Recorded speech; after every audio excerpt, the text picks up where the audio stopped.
What's going on, guys? It's Alex from Roof Tent Insider. If you're new to the channel, please go ahead and subscribe and also hit that like button. And also throw a comment if you do have any questions as we go throughout this video, and I'll be sure to answer them. So today we're going to be kind of talking about how to choose the perfect roof rack system for a rooftop tent.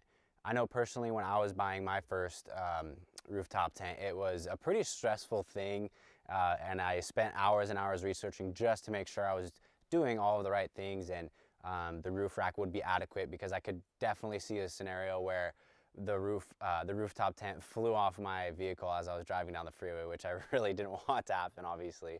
So I took too much time just making sure it was right. So that's the reason for this video.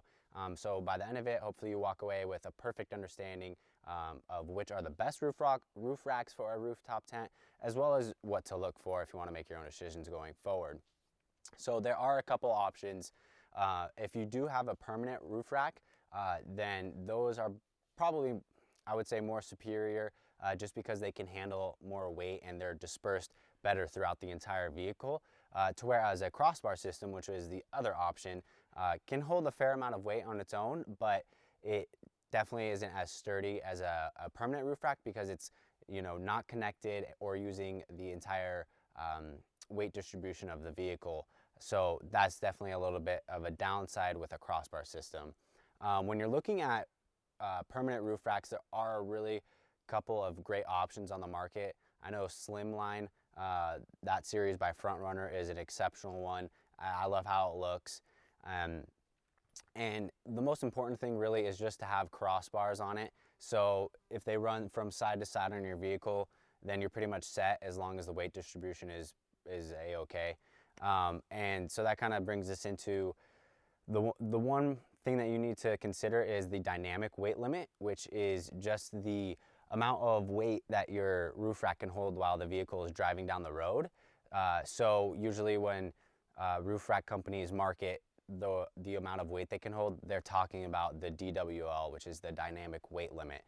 So mine in particular is the Yakima core bars, and they're a 165-pound dynamic weight limit, which is plenty since our tent's like, I want to say 120 pounds. So as long as you stay below that dynamic weight limit threshold, you're going to be totally fine. And I know what you're thinking, well, if I'm in the tent and, you know, my family is as well, that are 600-700 pounds, whatever it may be.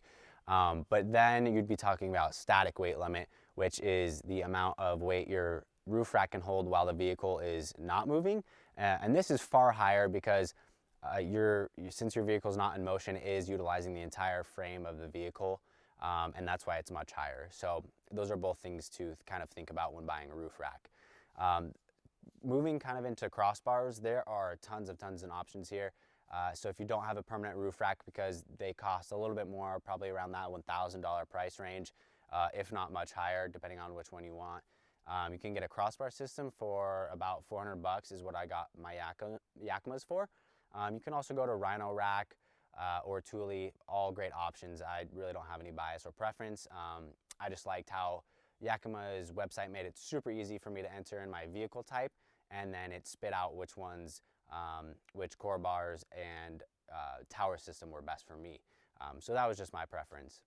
So that is about 25% of the helpful information that I have. And if you guys want to check in the article below, I go way more in depth with over 5 examples of exactly which roof racks are best, and I can really just deep dive them when talking about it in the article. So if you guys want to check that out, that would be greatly appreciated, and I think you will learn a lot more from there than you will from this video.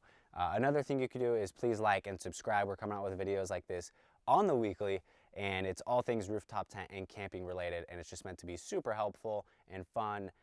So I hope you guys really found this video interesting, and we'll see you next time.